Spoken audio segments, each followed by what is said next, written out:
আসসালামু আলাইকুম এভরিওয়ান, আশা করছি সবাই অনেক ভালো আছেন। যদিও ভিডিওটা আমার 2 দিন আগের করা, নির্বাচনের প্রিপারেশন নিয়ে বাড়িতে যাচ্ছিলাম। এই জন্য ব্যাগপত্র সব গুছিয়ে রেডি হয়ে আমরা বাসা থেকে বের হয়ে পড়ি। দেন একটা রিকশায় উঠে পড়ি। রাস্তায় অনেক বেশি জ্যাম ছিল আর অনেক মানুষ ছিল, কারণ সবাই নির্বাচনের জন্য যার যার গ্রামের বাড়ি যাচ্ছে। সো এরপর আমরা অনেক কষ্ট করে চলে গেলাম বাস স্ট্যান্ডে। অ্যান্ড বাস স্ট্যান্ডে গিয়ে দেখি ওইখানে এত বেশি মানুষজনের ভিড়, সবাই সবার ব্যাগপত্র নিয়ে কেউ দাঁড়িয়ে আছে, কেউ বসে আছে, কেউ বুঝতে পারছে না, এই একটা অবস্থা।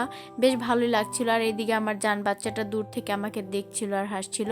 তো এর মধ্যে আমাদের গাড়ি চলে আসে। আর জাস্ট একটু দেখেন আপনার চারিপাশটা কত বেশি মানুষ। যারা গ্রামের বাড়ি যাচ্ছিলেন তারা অবশ্যই জানবেন। আর আমরা টিকিটটা আরও 2-3 দিন আগে থেকে কেটে রেখেছিলাম, যাতে আমাদের কোনো প্রবলেম না হয় টিকিট পেতে। অ্যান্ড আলহামদুলিল্লাহ আমরা খুব ভালোভাবে টিকিট পেয়ে গিয়েছিলাম।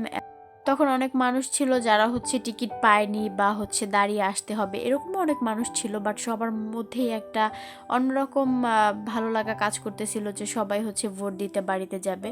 তো যাই হোক, এরপর আমরা গাড়িতে উঠে পড়ে আর অনেকটা দূর যাওয়ার পরে আমি ঘুমিয়ে যাই। সো আমার হাজব্যান্ড ওইটা একটু ভিডিও করে নিয়েছিল, আমি ঘুমাচ্ছিলাম। এরপর বাইরের কিছু ওয়েদার ক্লিপ নিয়ে নিলাম। বেশ ভালোই লাগছিল, অনেক দিন পরে বাড়িতে যাওয়া হচ্ছে।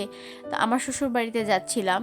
তো বাড়িতে যাওয়া মানে একদম ঈদের মতো। ঈদে যেরকম আছে না, ঈদে সবাই ছুটি পেলেই গ্রামের বাড়ি যায়, সবাই সবার বাড়িতে যায়। সো ওইরকমই একটা আনন্দ কাজ করছিল।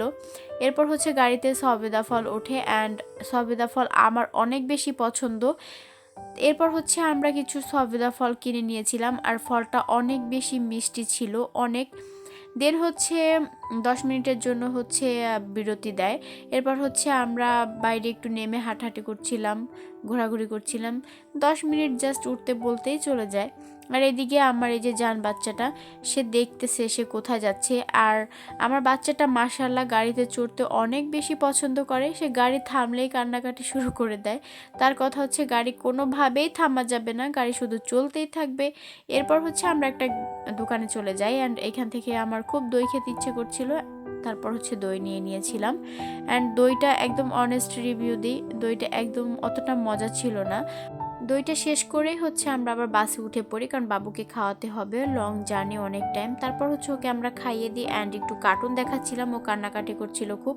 এরপরে কিছুক্ষণের মধ্যেই আমরা পৌঁছে যাই।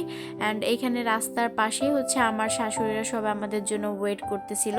সো সবার সাথে দেখা করে বেশ ভালো লাগছিল। তো আজকে এই পর্যন্তই। সবাই ভালো থাকবেন, আমাদের জন্য দোয়া করবেন। নেক্সট কোনো ভিডিওতে দেখা হবে।